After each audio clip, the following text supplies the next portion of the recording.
委郭陈时中提出着疫情警戒降级的5项指标：第一，不明感染源的数量；第二，医疗应变的能力；第三，疫苗的涵盖率；第四，国际疫情的变化；第五，民众对防疫的遵守度。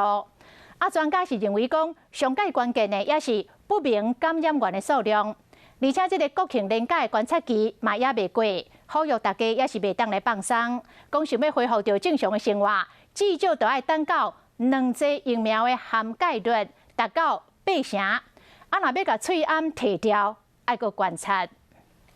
双十连假都结束，这个连假后，真是真久无出门的乡亲出门去行行咧，想要脱离疫情所带来封闭生活，不过警戒也未真正降级。指挥官陈时中提出降级的5大指标，包括不明感染源的数量、医疗应变能力、注射率、国际疫情的变化，还有民众对防疫的遵守程度。这些指标，我们跟专家现在正在讨论。只要达到这5个指标，敢真正就使回归正常生活，专家有无共款的看法。再把它浓缩，就是2个指标是最重要的了。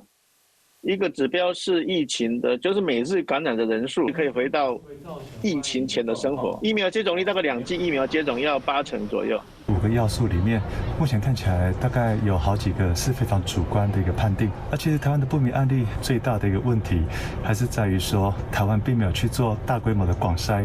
唔通袂记双十连假才多过年，虽然这是重要的疫情观察期，敢会像中秋连假呢？遐好运，专家认为讲袂使大意，尤其是想要卖挂喙安，无遐简单。2、3个礼拜，我们都是零本土社区感染，那个才比较放心。